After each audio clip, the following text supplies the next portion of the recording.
Okay, we are live. I am going to check Twitter and make sure that went out. Let's see.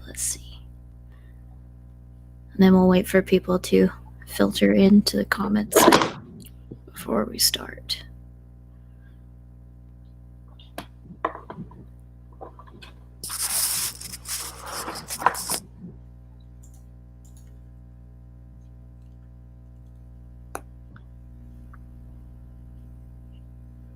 Okay. Post is out on Twitter and Facebook. All right. Is anyone in here? Let me check the YouTube.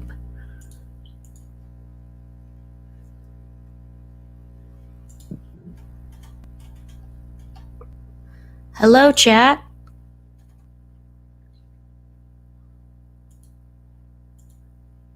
Oh, hey. What's up? Thanks for coming. Okay, let's see. I'm going to pull up YouTube just so we can. Oh, hey. Hey to you. Oh, hello. Hi, people.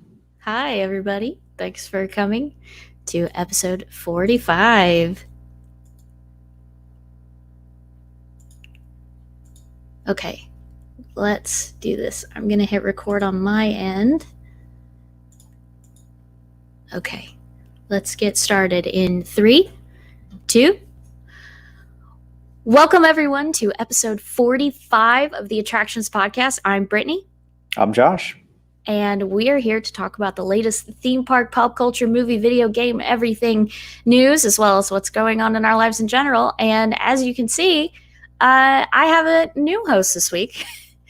Dave had something come up and couldn't make it, so I have Josh filling in from all the way from our living room. Yeah, Brittany's just down the hallway. There. Yeah, that door right there. Yep.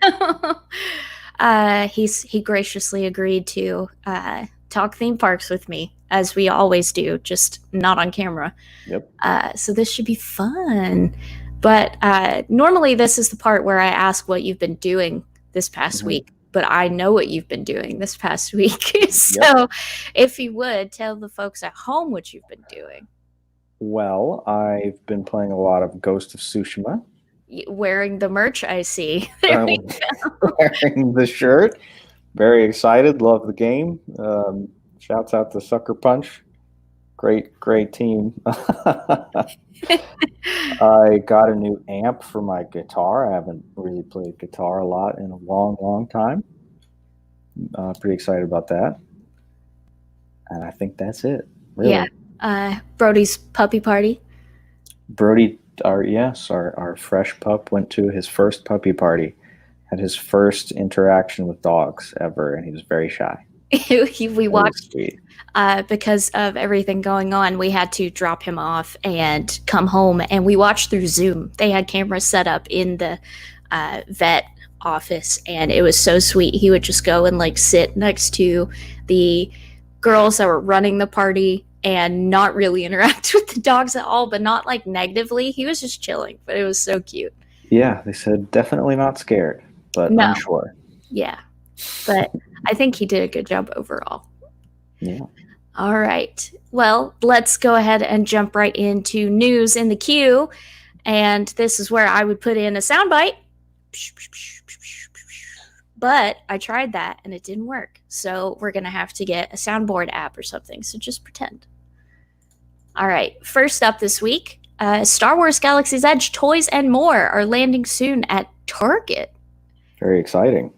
Now, Target will be opening up. It seems like they're going to have kind of a trading outpost setup similar to the Disney Store setups that they launched in October of last year, which Josh and I actually got to go report on because there was one near where we live.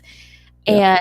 And they're going to have a bunch of stuff that isn't available in the land, like a Lego model of the spacecraft that you take to get to the Star Destroyer on Rise of the Resistance, as well as some toys that you previously couldn't get by themselves. You had to buy a pack of them.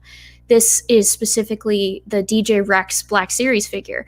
This you could only get if you bought the 3-pack of droids. That was $40, $50. $60, I believe. It was a Oh, Droid Depot set.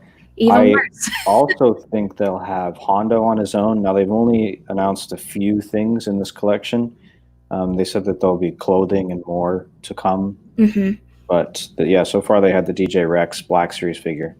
I think in addition to the $400 Millennium Falcon with Hondo, which is a vintage series size, which is 3 3/4 inch, you'll be able to get the Hondo at that, I think it's 9-inch Black Series scale, Mm-hmm. which is also in a $60 4-pack. It's got Chewie, Ray, Hondo, 3PO maybe.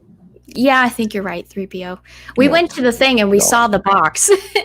They had Yes. these toys on display at Star Wars Celebration Chicago, and it was so tempting because you couldn't just have it. I don't think they had them available for purchase yet, but you could look No. at it. Yeah, that was so long before. Yeah, that was when they revealed that they were doing that. Yeah.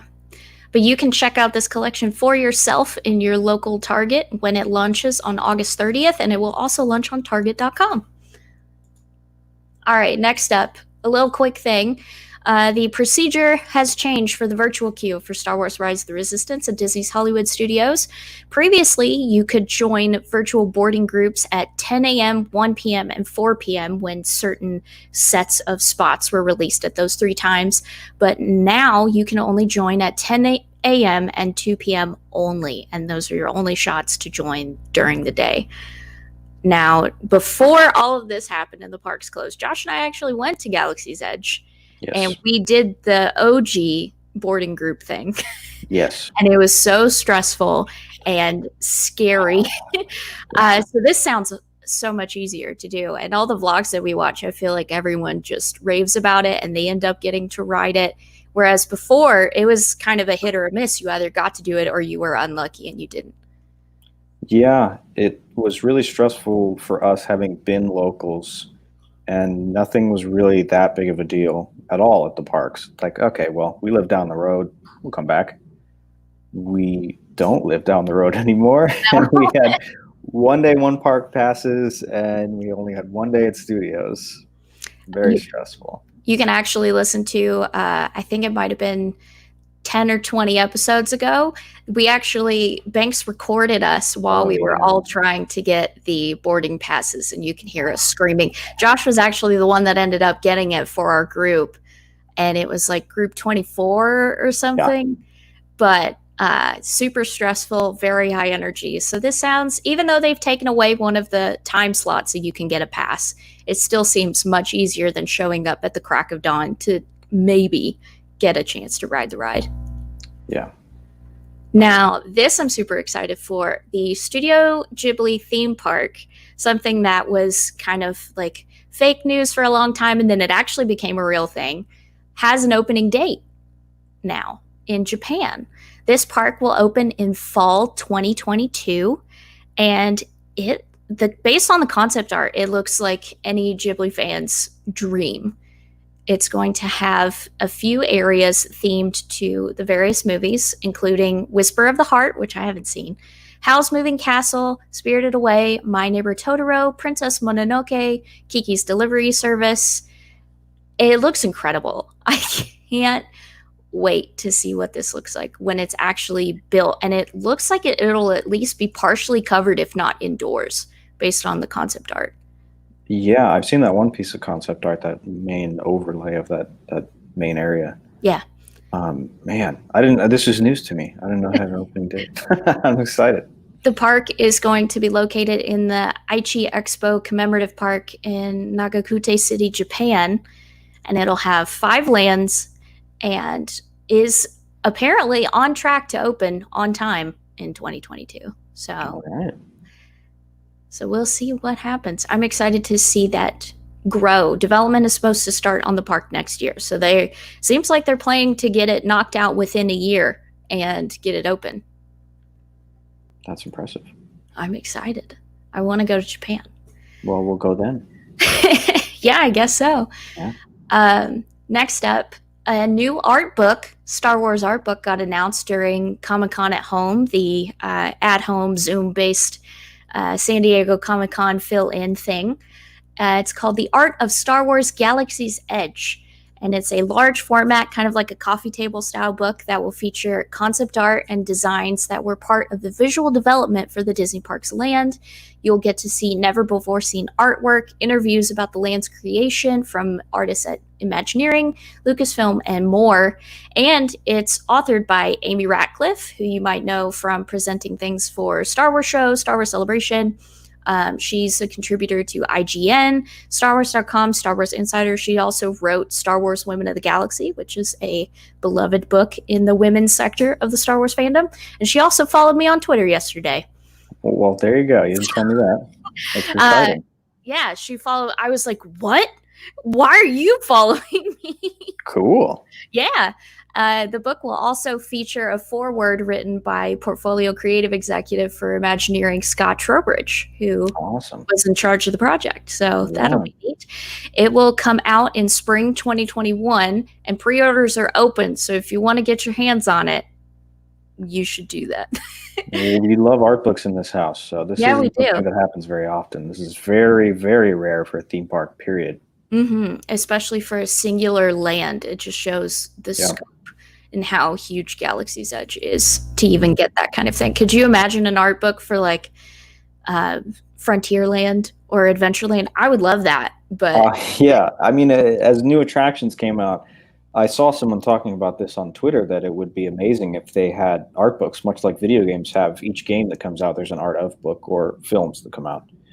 So attractions definitely are in a similar realm of video games and films as far as their development goes, especially with Rise of the Resistance, having all those original actors come back and the big sets that they build and things. So, well, Disney, if you're listening, that's a free idea. Just send us copies of your theme park land art books when you decide to do them. Yep. Next up, Run Disney's Wine and Dine Half Marathon, the annual race that kind of coincides with Food and Wine, has been modified this year from an in-person event to a virtual race, marking the first time that that's really been offered for this specific event. So those who have registered, I believe registration has long closed, but those who were registered to attend will get to either receive a full refund or get to convert their registration to a virtual race that they can complete remotely over time.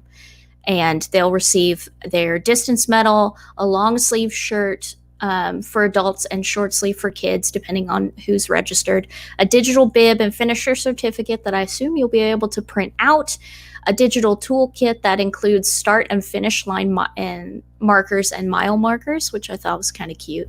Yeah. A digital goodie bag, a virtual playlist to run to, and a Disney gift card for select races in the future, like half marathon, 10K, 5K, that kind of thing. And the gift card values correspond to each race. So it's $100 for the 2-course challenge, $90 for the half, $30 for the 10K, and $10 for the 5K. Now, these gift cards, if you qualify and you were registered for this race, you'll have it processed in 6 to 8 weeks after you sign up for the virtual race. But this sounds cute, and with everything going on, everything is so uncertain. This is like the theme of the podcast for today. Right.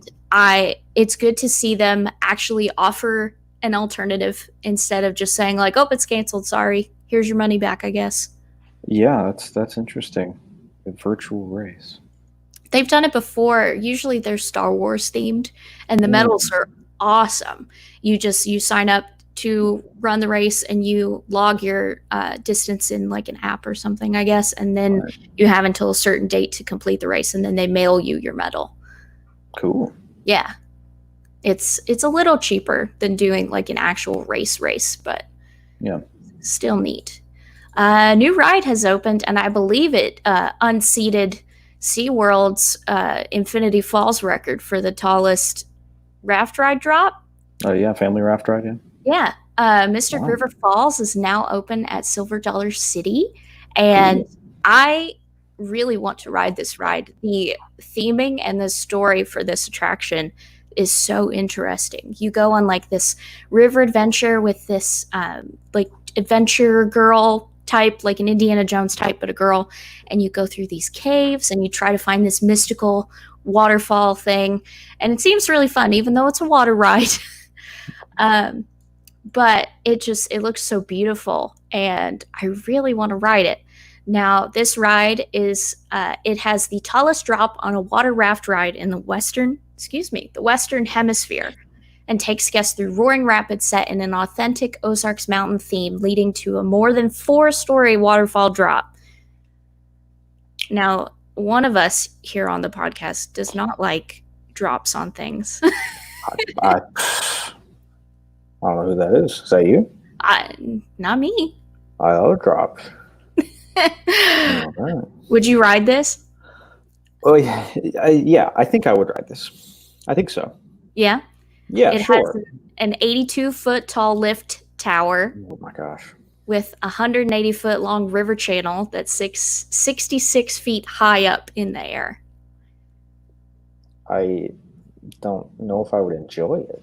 I would enjoy the ride. I don't think I would enjoy the drop. It sounds like and looks like a very beautiful ride. Yeah. I would do it. Just hold my breath. Oh, we got some Phineas and Ferb memes in the chat. Look at that lift mechanism. Behold the downtiminator. I mean, if we're going based off of how Infinity Falls' opening went, you're probably right. All right, next up, Electric Ocean is back at SeaWorld Orlando, but with a physical distancing twist. The event is now offered on Fridays and Saturdays through September 6th, where guests can stay late and dance all night while maintaining a safe physical distance from others, and clap off the night with the Light Up the Sky fireworks. That's really nice. Yeah, I wasn't sure that this event would come back, based on everything, but it's good to see that they're modifying their offerings for guests so they can still have as close to a normal park experience as possible. And I think I saw someone post on Facebook that it went really well. Yeah, it seems like they've been doing a great job. If it's anything like, I'm assuming their 4th of July celebration was probably a little test and gave them a little more confidence in that nighttime experience area. Mm-hmm. That looked really nice. I watched a ton of videos of people going to that, and they had their little circles marked out and their seats spaced out, everything. Yeah. Yeah.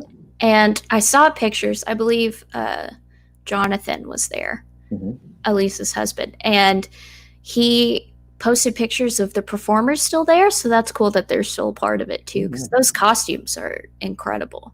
Yeah. All right. We got some mask updates at the parks.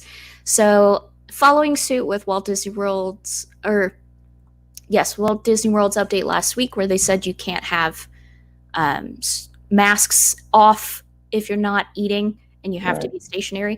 Downtown Disney over at the Disneyland Resort has also adopted this, but with a different word thrown in there because the parks aren't open yet. So now over at Downtown Disney, guests may remove their face covering while actively eating or drinking outside, stationary, and maintaining appropriate physical distancing from others. So at this time, indoor dining is suspended statewide in California. So that's why outside is thrown in there. So keep that in mind if you're going to Downtown Disney anytime soon. We still don't know when Disneyland is going to open. That is all dependent on what the state says, which they were supposed to give out that information on what the theme parks will have to do to reopen after July 4th. And it is July 26th, and they haven't said anything yet. Yep. I think it'll be a while. I have to agree. Here's a bit of disappointment on my end. Disney has announced some big theatrical delays for a bunch of upcoming movies that they made such a big fanfare to do announcing last year. Yeah. So it looks like Mulan has been delayed indefinitely. After being delayed once already, right? Twice. It was supposed to come out in March, I think. It was supposed to come out around my birthday. Yeah. And then it got pushed to July 24th and then to August 21st. And now it's just not coming out. Man. And because of that,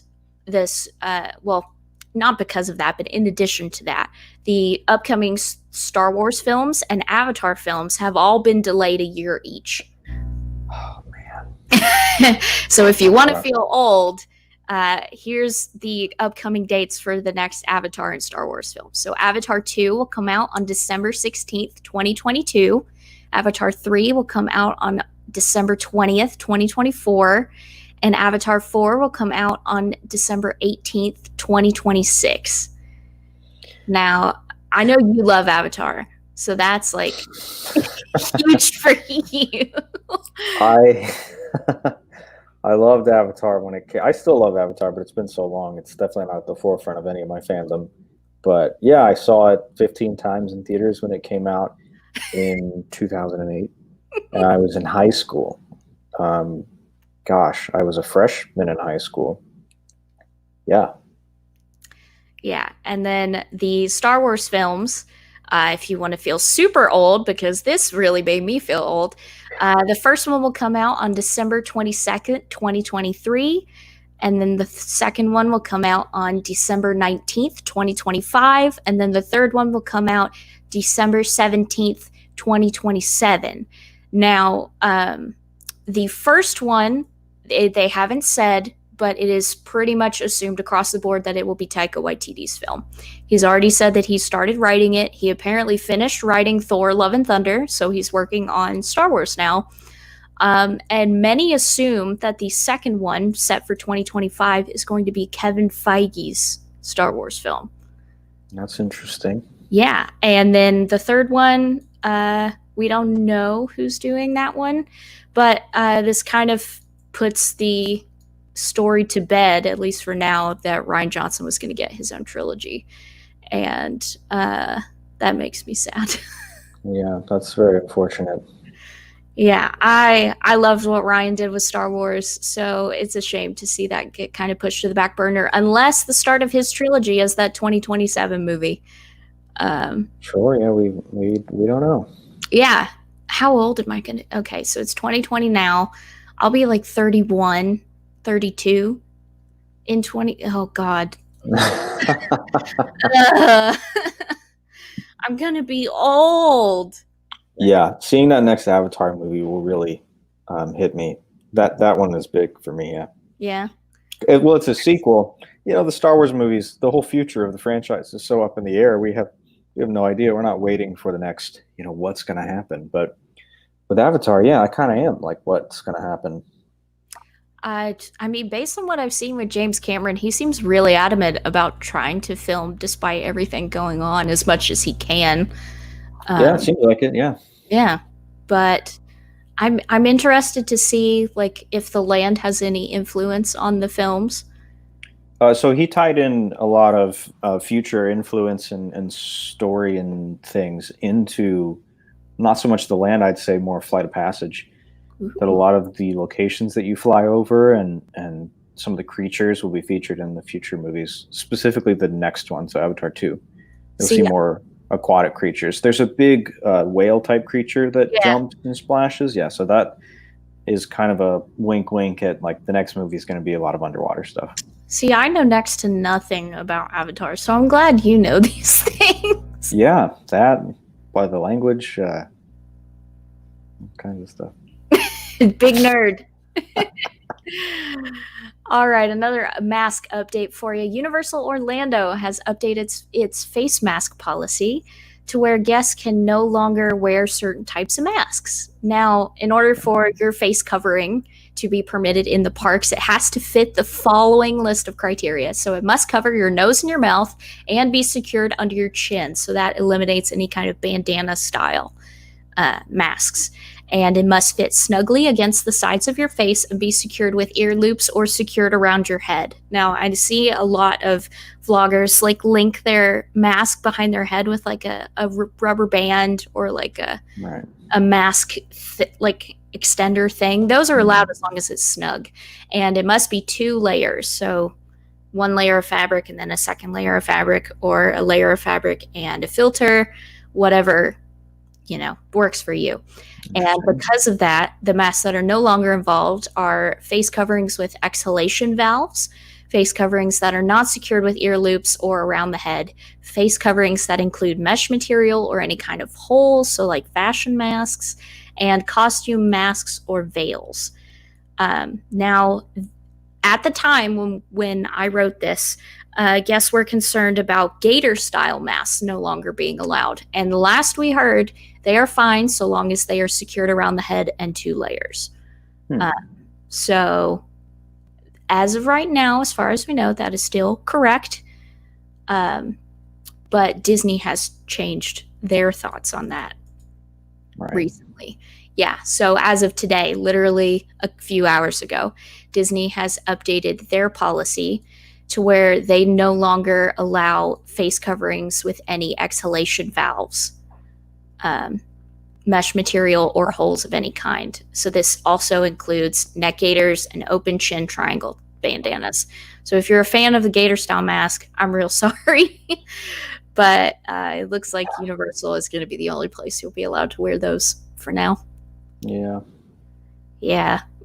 I have like the traditional like face mask style thing.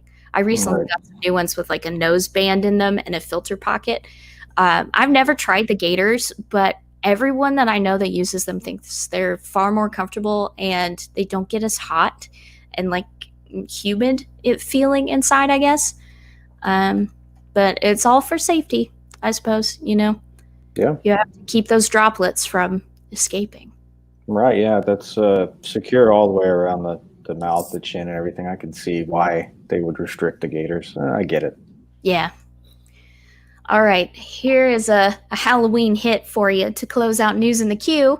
Disneyland has canceled Oogie Boogie Bash for this year. Wow. If you don't know what that is, it was the new Halloween event. It was launched last year to kind of get guests away from Disneyland Park after opening Galaxy's Edge, because normally Mickey's Halloween party is held over in Disneyland Park. But with Galaxy's Edge having just opened, they expected huge crowds, lots of lines, so they moved the party across the street. This party was hosted by Oogie Boogie himself, and it ran from mid-September through October and offered on select nights. But it is now canceled due to concerns over COVID-19 and due to the fact that the park hasn't even said when they're going to reopen yet. Over in Orlando, Mickey's Not So Scary Halloween Party got canceled quite a while ago. So, wah. That's sad. I wonder if they'll still decorate for Halloween if the park is even open. I bet they will. Disneyland does such a great job decorating for Halloween. Yeah, they do. So I went one year for Halloween and didn't go. Well, there wasn't a Mickey's Halloween party while we were going to Disneyland, so we couldn't have gone. But I didn't feel like I missed out on the Halloween experience going to Disneyland because it was so decorated. Mm-hmm. It was great. It felt like it was not so scary, like all day. When I went to Disneyland for the first time, it was with you in 2017, and we went like at the tail end of Halloween and the start of Christmas. Yep. So we still got to do Haunted Mansion Holiday and that kind of thing. But it was the first week, or the first weekend of the Christmas stuff. Yeah. Yeah. It was amazing. Yeah. I hope they do decorate. You have to find the good in these kinds of situations. And I know that people are disappointed that events keep getting canceled left and right, but I think even something as small as still decorating for the holidays, even if they're not doing parties or whatever, I think that's important. Yeah. All right. That's it for news in the queue. And this week's main attraction is pretty big. To say that I was surprised is an understatement. Halloween Horror Nights got canceled. Yes. For the first time in 30 years, this isn't happening. Mm-hmm. And I mean, Josh and I both, we've been paying attention to this because we weren't sure if it was going to happen or not. So we've been like looking at people posting in the parks and asking friends and just trying to keep up with it. And for all intents and purposes, we were under the impression that it was happening. And 2 days ago, it got canceled, both for Universal Orlando and Universal Studios Hollywood. And that was, we had heard that the Tribute Store was going to open on Friday. And instead, they hit us with a cancellation press release. Right. While people were waiting. While people were waiting to go in the store. Yeah, people showed up. They lined up supposedly outside. I heard. I don't think I saw any photos, but I mean, I saw people's photos. So people were there waiting. Yeah. Someone said there was a line of people waiting there because they were told directly from team members, "Hey, it'll open on Friday." So they were all there, and while they were there, I think they all got the notification on their phones from the Hornets Twitter. That's crazy. And I'm not saying that it's like a bad thing that it got canceled. I completely understand why they have chosen to do this. Yeah. But it still hurts. This is such a huge event for the Orlando community, not only like revenue wise and to keep the tourism going, but so many people that we know and that we're friends with love this event and have been a part of this event for so long. It hurts to see it not go on, and kind of really drives home the reality of what we're going through in the world right now. Yeah, it's I'm sure a lot of people are sad, their vacations are canceled effectively now. I'm sure a lot of people plan trips in October around Halloween Horror Nights, and that, if you live out of state or even just too far to make a day trip to Orlando, maybe that's the one time a year you go. You love Horror Nights, you wrap in a Universal trip, and I've seen a lot of that on Twitter, people canceling their hotel stays and things. But for locals, it's a whole nother story. It's so many people get temporary jobs there as characters and stage managers, makeup artists, so many different things. Mm-hmm. And even if you don't work there, it's just, there's nothing like going to Halloween Horror Nights every weekend, or at this point, almost every day of the week.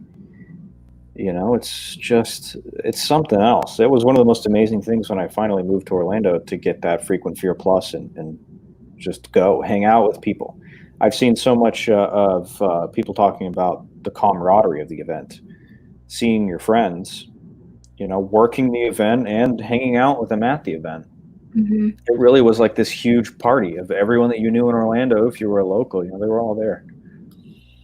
So that'll be sad. I think that's something that a lot of people wanted and needed. Yeah. To see their friends again and hang out, grab a beer and a twisted tater at Halloween Horror Nights. But yeah. It's a great time. It's something to look forward to on a Friday night. That whole month, you're like, well, you know what? There is always another night of Halloween Horror Nights coming up. So there's always something to look forward to. Yeah. You mentioned the camaraderie, and it really strikes me as something similar to like a con environment. Absolutely, yeah. You really look forward to going to this event that celebrates this thing that you love, and all of your friends are also into it, and they also go, and it's just a great way to reconnect and celebrate this thing that you love so much. And it really feels somewhat similar to that. Yeah, absolutely. Figment 1988 said, "Don't forget pizza fries." Pizza fries. We went and had pizza fries last time, whenever that was, 2 years ago. 2 years ago, yeah. But they have like s'mores fries, s'mores pizza fries. I love s'mores. Yeah, I love s'mores flavored things. I would try it, but I'm pretty sure people have said that they're gross. Yeah, I don't know. It still makes me sad that they put the tin in a big paper thing, and so it looks like it's deeper, but it's not. I'm still sad about that. Air your grievances about pizza fries. We'll get more pizza fries. Got to get 2 orders of pizza fries to make it a fair order of pizza fries. You're not wrong. Could you imagine the like weird slushy drinks that they would have put out for this year? Yeah, always something. I mean, what will happen to those? They'll keep them and freeze them next year, I guess. And that's kind of the thing that you and I have been talking about a lot is this was a big year for Horror Nights. This was the 30th anniversary of the event at Universal Orlando. And to our knowledge, the houses have been built. The cast of each house was cast. We had friends who were placed in like stage manager, assistant stage manager roles. Yep. So it was going on, or they were at least planning to have it go on until they couldn't anymore. Right. So what's going to happen to all of those props and the sets and costumes and the actual houses themselves? What are they going to do for a year? Are they going to hold on to whatever IPs that they've signed contracts for? Are they going to leave the houses up like other parks do? Or are they just going to knock down all this construction work that they've been working on? What do you think? I don't know. It's really tricky with Universal specifically now. Hollow Scream, and I keep looking over because of our dog Brody being crazy. Hollow Scream and Knott's Scary Farm, and I'm sure other haunts. Don't know what they do at Fright Nights or whatever other kind of theme park haunts they have. But most of these places, they do the same houses every year and they just keep them up. But the spaces that they put them in, at Knott's, for example, I don't remember what the space was, but for the Dark Ride house, whatever that, or it's not used for anymore. It's nothing. So they just shut the doors on that. They lock it and then they reopen it once before the event, fix things up. Universal is different and unique because they still have live productions that film there. Mm-hmm. So the soundstage houses, I don't know if they'll film around them. Normally they'll partition off a section of the soundstage since they're so big. And they do this with Grinchmas.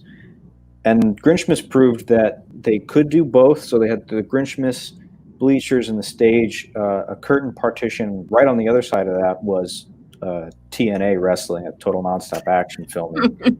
Still going on because they had a contract with them.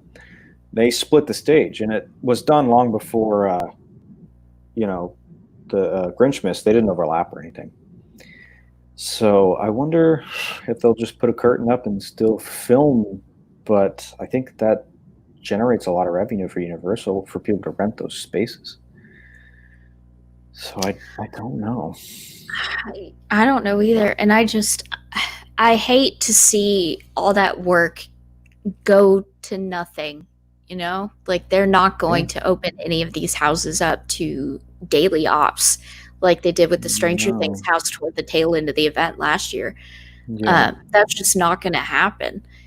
And the age-old question that we've had on the podcast for a long time is how are they going to even operate the event in the era of face masks and social distancing? And I guess now we're never going to find out.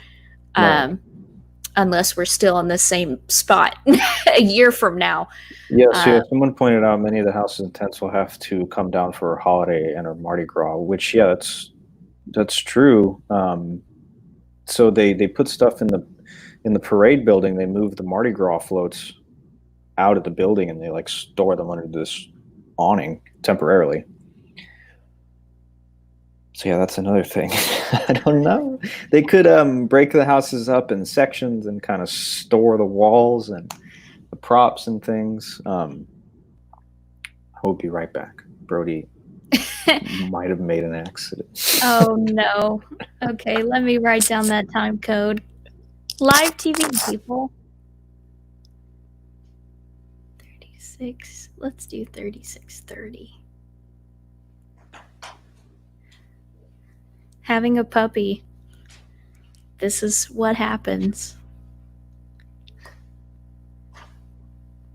He's getting better. It's just, I don't know. He loves attention. And if you don't pay attention to him, he will cry. But it sounds like a dolphin. It's really strange. But he's fine. Hopefully. If Josh doesn't come back, we'll know.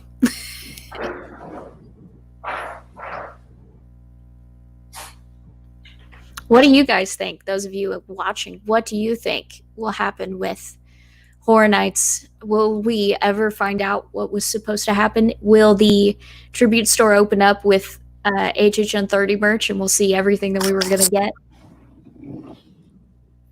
How is he? Is he all right? Oh, yeah, he's good. He was so upset about Halloween Horror Nights, he just let loose, Oh, man. Okay, let's do 38. Let's That's when we cut back. Amusement Lab said, "Congrats, you adopted a bottlenose terrier." Yeah, kind of. I wish we had like audio proof of the noises that he makes. It's very weird, and there are always new ones, like every day. We probably do somewhere. Probably. Everyone go follow Brody on Instagram, brody.lay.french. Yeah, we're dogstagram parents. We're those kinds of people. I'm his social media manager. Yeah, I used to run it, but I run too many social medias, so I got distracted and never updated it. So now it's Josh's responsibility. I love it. But you noticed this the other day, that the tribute store is going to open. Yeah, they responded to somebody on Twitter just outright, which I found very interesting. They didn't make an announcement tweet. They just responded to somebody and confirmed that it will open still, which, I mean, I guess we could assume. I don't know if they necessarily need to make an announcement tweet, but yeah, they'll be opening now. The question is what the merch, will it have the houses on it? That's kind of awkward. Yeah, man, that feels like twisting the knife a little bit. Like, oh, hey, the event got canceled, but you can get a shirt from what could have been. You know, here's all the cool things that we were going to do. Now we're not. My head quickly starts to hurt when I think about canceling Horror Nights at all. Everything, whether it's what's going to happen to the houses from now until next year, the merch, you know, are they going to sell this merch that says 30th anniversary on it with the house? Are they going to print new merch next year that says 31 but still has the same houses on it? And that's something I've seen debated on Twitter too. Like, since it's been canceled for this year, will next year be HHN 30 since this year didn't happen? Or is it going to be HHN 31? So, yeah, well, then will they sell the same merch? And then Hollywood is a whole different story because they use the same like merchandise designs and they just slap different park logos on them. Yeah, they share a lot of the same IP. I'm sure Brody's got a lot to say about this. It's going to be his first Halloween Horror Nights, and it's a lot for him to handle. Yeah. HHN 30.5. I'd love to see merch with that on it. They would make it 1.5 times as scary. Like Lion King 1.5. That's a good movie. It is a great movie. Timon and Pumbaa. Rumor is the tribute store merch will be just nostalgia stuff, not the 30th year stuff. So you think they'll just hold on to the 30th stuff, the 30th branded stuff? Yeah, that would be so similar to what launched in the web store the other day, which we couldn't access at all. But it has a 30th thing. Well, so I guess maybe not the 30th of, I don't know. It still has a 30th thing on the sleeve. But I guess if it doesn't have the houses and it's just anniversary merch, then, you know, that's fine. Yeah, there's still reprints of old designs celebrating the 30th anniversary. Yeah, I definitely think whatever is on the inside of that store is going to give away more than anything. Even if they don't have any of the event-specific merch, the store is going to tell us what we almost had. If last year's or 2 years ago, that store was any comparison. Yeah, they haven't even made a full announcement. Have they announced anything? No. That's how Universal do. That's how it be. Universal doesn't say anything until it's open. It could open next week. It could open next month. Yeah, they push those Horror Nights announcements later and later and later every year. I was looking at our archives the other day, and I think maybe 2 weeks ago or 1 week ago last year, we had everything. We knew everything that was going to happen for last year's event. It's been July, August these days. Yeah. August, crazy, like a month before the event. You need to plan. You need to they'll prioritize. Spread it out. You know, through the whole year, they'll spread it out. They'll announce Stranger Things, you know, in February, like they did that one year, whenever that was, March. That was crazy. January, I don't know. It was crazy, yeah. I heard that they were going to announce it. I didn't believe it. It's so early. I mean, that's like how this year Disney sold Mickey's Not So Scary tickets in February That's and then canceled it a month later, 2 months later. was it last year? It started like a week after Not So Scary. Yeah. Yeah, like the Beetlejuice facade is not a big enough clue. It definitely looks very Beetlejuicy. That they haven't said a darn thing. And It does. It also, there's a hot rumor that there's a Bride of Frankenstein house. And then so people on Twitter, they put the facade up and then they added like more props the next day, and someone was like, "Oh, this looks pretty Frankenstein-y." That would be cool. And that would kind of coincide. They've been doing Bride of Frankenstein stuff. They did like a VR car thing in Hollywood last year, and it was Bride of Frankenstein themed. It was like a full VR experience. You put the goggles on, you got in the car, and they drive you on a specific path that follows what the goggles do. Interesting.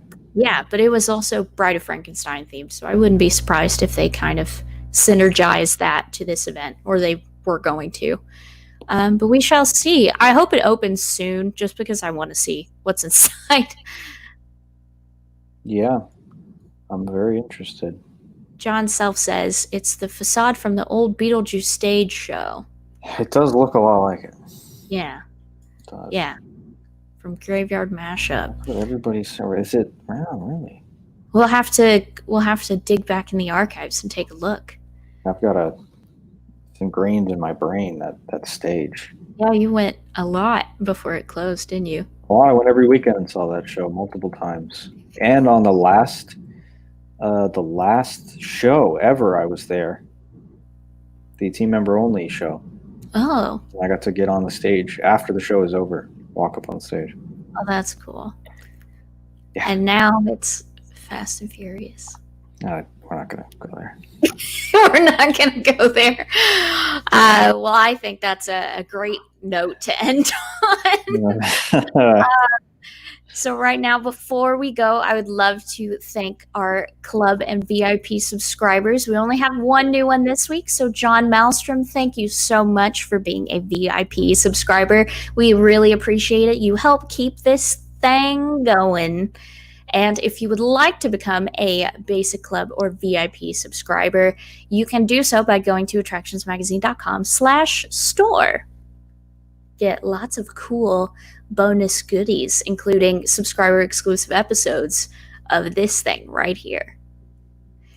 All right. Now, before we go, Josh, if you would, tell everyone where they can find you on the interwebs. Well, I'm on Instagram at Josh Bailey Design and upload only graphic design stuff on there, sometimes theme park related. And I'm on Twitter. I don't know what's my Twitter, Brittany? It's X Josh Bailey X. I have it written down. I see that now. That's it. On Twitter, and I also tweet about theme parks. Yeah, especially your ephemera tweets do really well. I collect old theme park garbage, basically, stuff that people throw away. So if you want to see some of that, check out my Twitter. And if you want to follow me, you can find me at Brittany Tuttle. That's BRITTANITUTTLE. Yes, it's both funny on Twitter and Instagram. You've heard me say that so many times. And occasionally at twitch.tv/BritPlays, but also at attractionsmagazine.com, at Attractions on Twitter, at Attractions Magazine on Instagram, and youtube.com/attractionsmagazine. Now, until next week, hope you guys stay safe, have fun, and wear your mask and wash your hands. All right. Bye-bye, everybody.